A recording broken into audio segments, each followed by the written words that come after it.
السلام علیکم ورحمۃ اللہ وبرکاتہ۔ کیسی ہے میری یوٹیوب فیملی؟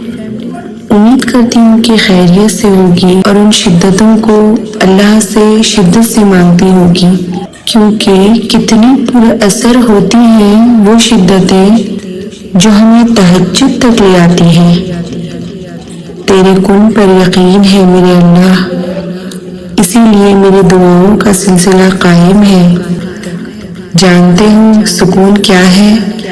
اپنے رب سے اکیلے میں بیٹھ کر گفتگو کرنا۔ اور پتہ ہے محبت کیا ہے؟ نماز سے کسی کو تہجد پر لے آنا۔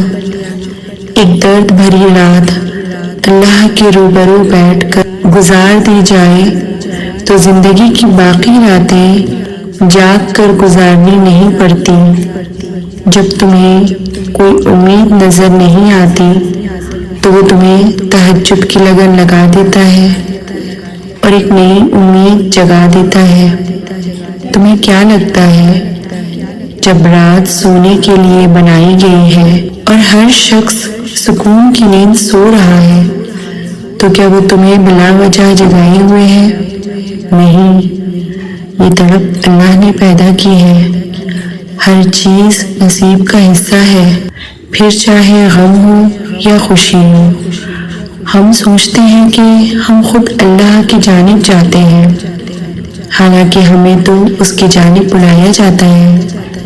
تہجد سے تقدیر بدل جاتی ہے تو راتوں کو اٹھ کر اللہ کے سامنے اللہ سے مانگو۔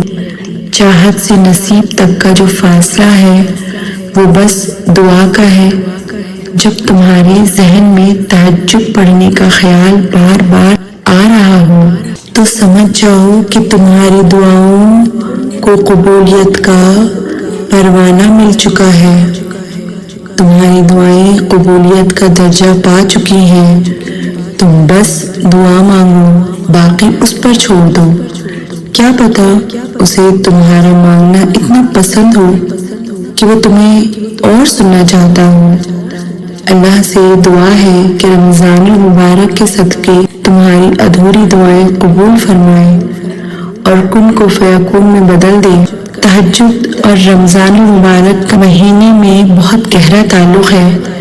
اگر آپ کسی اور مہینے میں بھی تہجد پڑھتے ہیں اور اس کے بعد دعا کے لیے ہاتھ اٹھاتے ہیں تو آپ کی دعا یقیناً قبول ہوتی ہے۔ اس بارے میں آپ صلی اللہ علیہ وسلم کی کئی احادیثیں ہیں جن میں یہ بتایا گیا ہے کہ رات کا آخری وقت ہوتا ہے، اس وقت اگر بندہ اللہ تعالیٰ سے کچھ مانگے تو اللہ تعالیٰ اسے ضرور عطا کرتا ہے، خالی ہاتھ واپس نہیں بھیجتا۔ اور اس کی عطاعت کے کئی درجے ہیں، کبھی تو وہ فوراً عطا کر دیتا ہے، کبھی وہ مصیبت ہٹا دیتا ہے، کبھی وہ دیر سے ادا کرتا ہے اور کبھی کبھی دعا کا ثواب آخرت میں ادا کرتا ہے۔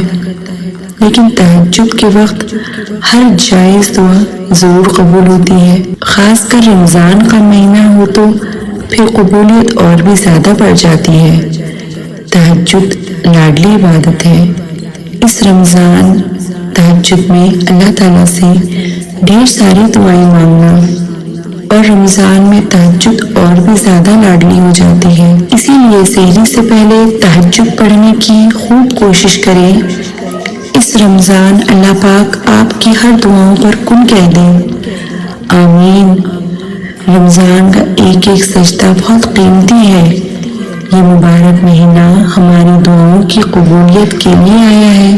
اللہ نے ہمارے لیے رمضان جیسا قیمتی تحفہ بھیجا ہے۔ اس رمضان اپنے دلوں کو چین پالو، اپنی خواہشات کو پورا کروا لو، اپنی دعاؤں کو قبول کروا لو، اپنے نصیب کو چمکا لو، اپنے ہر درد کو سکھ میں بدل ڈالو۔ ٹوٹے دل اب سنور جائیں گے، سب کی تقدیریں اب روحیں بھی سکون پائیں گی، اب بکھرتے وجود سنبھل جائیں گے، اب روتی آنکھیں صبر پائیں گی کہ رمضان آ گیا ہے، رمضان میں ہمارے لیے آسانی بھی ہے کہ جب ہم سحری کے لیے اٹھتے ہیں تو سحری کھانے سے پہلے یا سحری کھانے کے بعد 2 رکعت 4 رکعت یا 8 رکعت اللہ تعالیٰ کے سامنے تہجد کی نماز پڑھ لیں، اور رمضان کی برکت سے ہر بندے کا دل نرم ہو جاتا ہے، اللہ تعالیٰ سے مانگنے کو دل کرتا ہے، شیاطین بند ہو جاتے ہیں، تو عبادت میں جو مزہ آتا ہے وہ عام مہینوں سے کہیں الگ ہے۔ اللہ نے رمضان کو ایک بابرکت مہینے کا درجہ دیا ہے جس میں عبادت، غور و فکر اور دعاؤں میں خوب اضافہ ہوتا ہے۔ ہمیں چاہیے کہ اس بابرکت رمضان کے مہینے کے دوران مخلصانہ دعائیں کریں، اور اگر آپ کو یہ شک ہوتا ہے کہ کیا ہم محبت کو اپنی دعاؤں میں مانگ سکتے ہیں، جی بالکل، کسی ایسے شخص کے لیے دعا کرنا بالکل قابل قبول ہے جس کے لیے آپ کے جذبات ہیں۔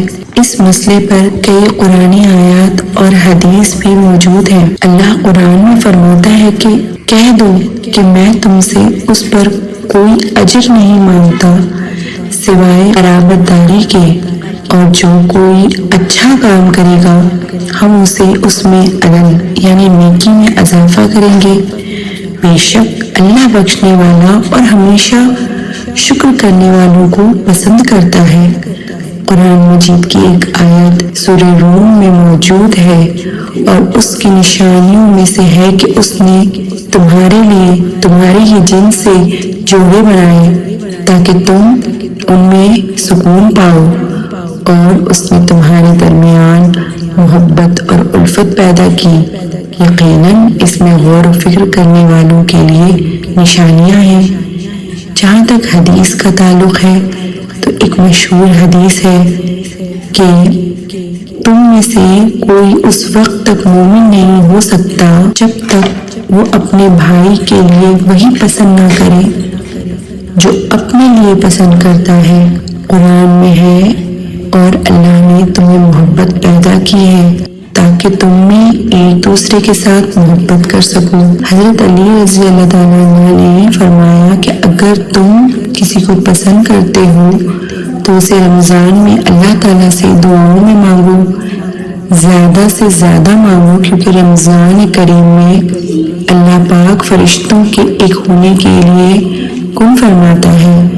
تہجد، سحری اور فجر اتنی خوبصورت اوقات ہیں کہ تہجد پڑھتے وقت ہم اللہ کے بہت قریب ہوتے ہیں، کیونکہ تہجد ایک چابی ہے قبولیت کے معجزوں کی۔ جب ہم تہجد میں اپنے کسی خاص مقصد یا کسی مطلب کے لیے بستر چھوڑ کر اللہ رب العزت کے سامنے مانگنے کے لیے اٹھیں تو کیا ایسا ہو سکتا ہے کہ وہ رب العزت آپ کو نوازے نہ؟ کچھ تو ہے جس کا ہونا باقی ہے۔ اگر نصیب کا ہونا سب کچھ ہوتا تو اللہ تمہیں اپنی خواہش کو مانگنے کے لیے تہجد کا راستہ نہ دکھاتا۔ تمہارے دل میں اگر اللہ نے سجدے میں مانگنے کی چاہ ڈالی ہے تو پھر کچھ تو ہے جس کا ہونا باقی ہے، اور ہو سکتا ہے تم پر آنے والی یہ آزمائش ختم ہونے والی ہے، اور تم جو رو رو کر دعائیں مانگ رہے ہو ان کی قبولیت کا وقت آن پہنچا ہے۔ اور اگر تم تھوڑی سی آزمائش کے ڈر سے اپنا یقین ہار بیٹھو گے تو تمہاری دعائیں کبھی نہیں قبول ہوں گی۔ صبر کرو، دعا کرتے رہنا، ہو سکتا ہے کہ یہی تمہاری چاہت کا راستہ ہو۔ اللہ سے مانگنے والوں کے کام تو بنتے ہیں، لیکن جو اللہ سے رو کر مانگتے ہیں ان کے کام ایسے بنتے ہیں کہ پتہ ہی نہیں چلتا۔ آنسو اللہ کو بہت محبوب ہیں۔ عاجزی والے، تڑپ والے اللہ سے آنسو کا تعلق بنائیں، آنسو صرف اللہ کے آگے بہائیں۔ جب بندہ اللہ کے آگے روتا ہے تو بند دروازے کھلنے لگتے ہیں، اندھیرے مٹنے لگتے ہیں۔ اللہ بہت مہربان ہے، تہجد کے اندھیرے میں چھپا ہے، قنوت کا راز رمضان کی راتیں ہوں اور آدھی رات کو کیا گیا سجدہ تہجد قبولیت کے امکانات بڑھا دیتا ہے۔ جو مقدر میں نہیں تہجد کی دعائیں تو وہ بھی عرش سے قبول کروا لاتی ہیں۔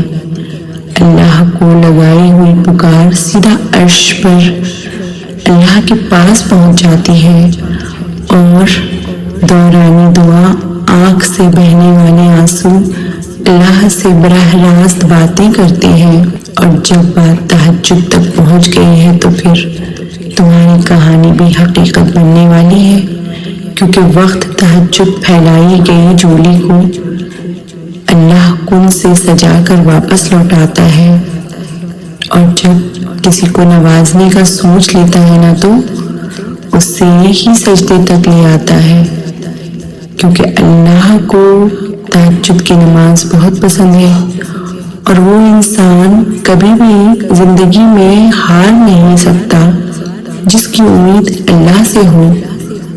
تم قطرہ مانگتے ہو تو میرا رب دریا عطا کرتا ہے۔ جانتی ہو کہ اگر سجدہ نہ ہوتا تو ہم ان تمام دکھوں میں گر کر مر جاتے جنہیں ہم اللہ کے سوا کسی سے نہیں کہہ سکتے ہیں۔ اگر تمہیں معلوم ہو جائے کہ تمہاری ہر تکلیف کے بعد تمہارے لیے کتنی آسانیاں لکھ دی جاتی ہیں تو تم کبھی بھی اپنے حال پر روگے نہیں۔ جس کہانی کی وجہ سے تم تہجد کی نماز ادا کرنے لگی ہو، کیا لگتا ہے کہ وہ اللہ کہانی کو ادھوری رہنے دے گا؟ خوبصورت کہانیوں میں بہت سا صبر، توکل اور دعائیں شامل ہوتی ہیں، اور جب آسمان سے معجزے زمین تک آتے ہیں تو ہر غم، دکھ، تکلیف کو مٹا دیتا ہے۔